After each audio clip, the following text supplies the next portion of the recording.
toujours été fascinée par les belles histoires, au cinéma, à la télévision et bien sûr, dans les jeux vidéo. J'ai déjà passé des heures à m'amuser avec l'histoire d'un jeu vidéo et j'ai tout oublié, manger et dormir. J'ai pleuré et j'ai ri avec mon personnage. J'ai déjà eu peur de dormir après un jeu d'horreur et j'ai passé des heures à parler du jeu avec d'autres joueurs en ligne. Quand même, j'entendais souvent « Oh, hâte de jouer, faites tes devoirs !» Et si les parents, au lieu de répéter ça à leurs enfants, se demandaient ce que la progéniture peut apprendre avec les jeux vidéo.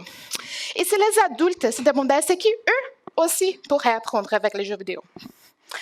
Avec les jeux vidéo, nous pouvons améliorer la motricité, la collaboration, la stratégie, la confiance, les compétences linguistiques, la pensée logique. Et la liste pourrait continuer à l'infini. Cependant, les jeux vidéo de divertissement sont peu utilisés dans des contextes formels comme un outil d'apprentissage. D'autre part, la pratique des jeux vidéo conçus avec une intention pédagogique, aussi appelée jeux sérieux, est sous-analysée dans des contextes informels. Il y a plusieurs éléments, dont il y a la partie du jeu vidéo qui peuvent susciter le plaisir et motiver les joueurs.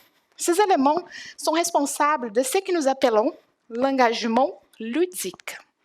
Il est composé de l'équilibre entre la mécanique du jeu, la mobilisation physique et intellectuelle du joueur, l'interaction sociale et le récit. Ma thèse croise les sciences de l'éducation, les sciences du jeu et la narratologie afin de comprendre comment l'engagement narratif peut contribuer à l'engagement des étudiants dans des contextes formels et informels. Ma recherche, qui débute à peine, aura une phase d'expérimentation de 18 mois avec des étudiants qui vont jouer.